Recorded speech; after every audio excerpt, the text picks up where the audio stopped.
पिछले कुछ दिनों से ठंड काफ़ी ज़्यादा बढ़ गई थी। इसी वजह से लगभग हर जगह भीड़ कम थी, चाहे वो सड़क हो, बस स्टैंड हो, सिनेमा हॉल हो या फिर रेलवे स्टेशन। रात के 11:30 हो चुके थे। रवि अपनी ट्रेन का इंतज़ार कर रहा था। उसका मूड पहले से ही खराब था, क्योंकि ट्रेन 7:30 पर आने वाली थी, लेकिन 11:30 बजे तक भी ट्रेन का कोई अता पता नहीं था। वो कई बार पूछताछ काउंटर पर गया, लेकिन हर बार रेलवे कर्मचारी उसे एक ही जवाब देते, कोहरे की वजह से अभी तक कोई जानकारी नहीं मिली है। एक बार तो एक रेलवे कर्मचारी ने रवि को डांटते हुए कहा, सर, आप कितनी बार एक ही सवाल बार बार पूछ रहे हैं? जैसे ही ट्रेन की जानकारी मिलेगी हम घोषणा कर देंगे, बार बार आकर हमें परेशान मत कीजिए। स्टेशन काफ़ी छोटा था, न कोई ढंग का वेटिंग रूम था और ना ही कोई बड़ी दुकान। चारों तरफ पूरी तरह सन्नाटा छाया हुआ था। सिर्फ कुछ कुत्तों के अलावा और कोई नजर नहीं आ रहा था। वे भी शायद ज्यादा ठंड की वजह से परेशान थे, चुपचाप सिकुड़कर सोए हुए थे। रवि ने कुत्तों की तरफ देखा, फिर खुद की तरफ। उसी पल उसे महसूस हुआ कि उसकी हालत भी कुत्तों जैसी ही हो गई है। तभी अचानक कुत्तों के भौंकने की आवाज से सन्नाटा टूट गया। वे जोर जोर से भौंक रहे थे और रो रहे थे। रवि को समझ नहीं आ रहा था कि अचानक ये कुत्ते ऐसा व्यवहार क्यों कर रहे हैं। तभी उसने रेलवे की घोषणा सुनी, ट्रेन संख्या प्लेटफॉर्म नंबर 2 पर आने वाली है। रवि पहले से ही उसी प्लेटफॉर्म पर खड़ा था, इसलिए उसने ज्यादा चिंता नहीं की। लेकिन अचानक उसकी नज़र रेलवे की पटरियों पर पड़ी, और जो उसने वहां देखा उसे देखकर उसके होश उड़ गए। उसने देखा कि कुछ लोग रेलवे के ट्रैक के बीच खड़े थे। उनके हाथों में तेज धार वाले हथियार थे, और सबसे डरावनी बात, उनमें से 2 लोग कटे हुए सिर पकड़े हुए थे। एक आदमी एक लड़की का कटा हुआ सिर पकड़े हुए था और दूसरा एक लड़के का कटा हुआ सिर। उन कटे हुए सिरों से खून टपक रहा था, और वे सभी घूर घूर कर रवि की तरफ देख रहे थे। ये दृश्य देखते ही रवि चीखता हुआ भाग पड़ा। दौड़ते दौड़ते वो पूछताछ काउंटर पर पहुंचा और हांफते हुए बोला, सर, सर, रेलवे लाइन पर कुछ डरावने लोग खड़े हैं। उनके हाथों में कटे हुए सिर हैं।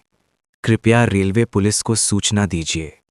ये सुनते ही पूछताछ काउंटर के कर्मचारी गुस्से में चिल्ला पड़े, आपको क्या समस्या है सर? आप बार बार हमें क्यों परेशान कर रहे हैं? ये कटे हुए सिरों वाली बकवास बंद कीजिए। मैं पहले ही कह चुका हूं, जैसे ही ट्रेन की जानकारी मिलेगी मैं घोषणा कर दूंगा। लेकिन सर, आप कह रहे हैं कि घोषणा हो चुकी है। आपने क्या भांग पी रखी है या नशा किया है? अभी तक ट्रेन की कोई सूचना नहीं है, तो फिर आपने ये घोषणा कहां से सुनी? यहां से चले जाइए, हमें परेशान मत कीजिए। रवि पूरी तरह भ्रमित हो चुका था। उसे समझ ही नहीं आ रहा था कि उसने घोषणा कैसे सुनी, या फिर पटरियों पर उसने आखिर क्या देखा। उसका दिल जोर जोर से धड़क रहा था। वो घबरा गया था। किसी तरह अपने डर पर काबू पाते हुए वो पूछताछ काउंटर से थोड़ा दूर चला गया और एक बड़े से टेबल पर बैठ गया।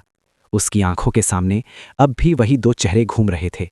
वो उनसे बचना चाहता था, लेकिन यह संभव नहीं लग रहा था। घड़ी की सुइयां धीरे धीरे आगे बढ़ रही थीं। उसकी आंखें थक चुकी थीं, इसलिए उसने आंखें बंद कीं और टेबल पर सिर रख दिया।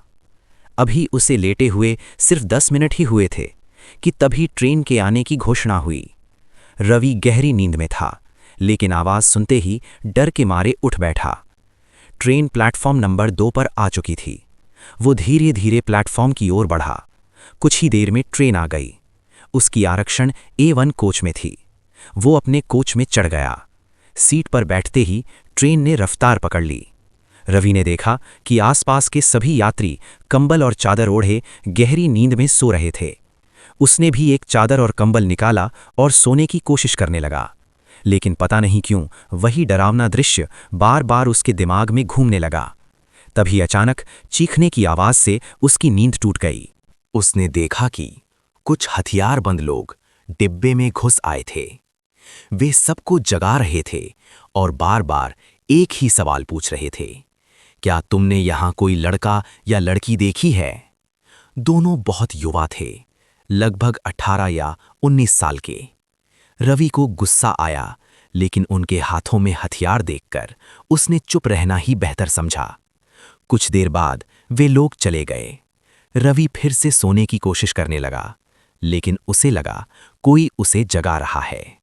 गुस्से में उसने कंबल हटाया और तभी उसने देखा एक लड़का और एक लड़की जिनके चेहरे पूरी तरह ढके हुए थे।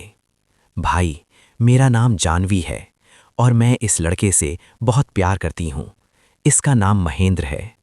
पूरा गांव हमारा दुश्मन बन गया है। उन्होंने अपनी पूरी कहानी सुनाई, जात पात, छुपी हुई शादी, पिता का गुस्सा और जान से मारने की धमकी। रवि ने कहा, मैं तुम्हारी मदद करूंगा, बताओ मुझे क्या करना है। तभी अचानक वही लोग फिर से आ गए। जानवी का पिता भी था। गांव वालों, इन दोनों को मार दो। तभी एक बड़ा पत्थर ट्रेन की खिड़की से टकराया। तेज हवा चली और लड़के लड़की के चेहरे से कपड़ा हट गया। जैसे ही रवि ने उनके चेहरे देखे, वो चीख उठा। वे वही चेहरे थे जिन्हें उसने स्टेशन पर कटे हुए सिरों के रूप में देखा था। उसका दिमाग काम करना बंद कर चुका था। लोगों ने उन दोनों की गर्दन काट दी और फिर रवि की भी। फिर भी उनके बिना सिर के शरीर एक दूसरे का हाथ पकड़े हुए थे, मानो कह रहे हों, हमें कोई अलग नहीं कर सकता। तभी एक आदमी तलवार लेकर रवि की ओर बढ़ा। रवि भागा और आखिरी पल में चलती ट्रेन से कूद गया। एक जोरदार घोषणा गूंजी, यात्रीगण कृपया ध्यान दें, एक्सप्रेस ट्रेन प्लेटफॉर्म नंबर 2 पर आ रही है। अचानक रवि की आंख खुल गई। घड़ी में सुबह के 5 बजे थे। आज भी उसे समझ नहीं आता, ये सब सपना था या सच। और कभी कभी उसे फिर से वही घोषणा सुनाई देती है और वो फिर से मन में कई सवाल लिए प्लेटफॉर्म नंबर 2 की ओर बढ़ने लगता है।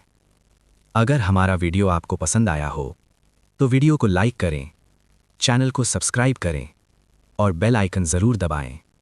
तब तक अपना ख्याल रखें।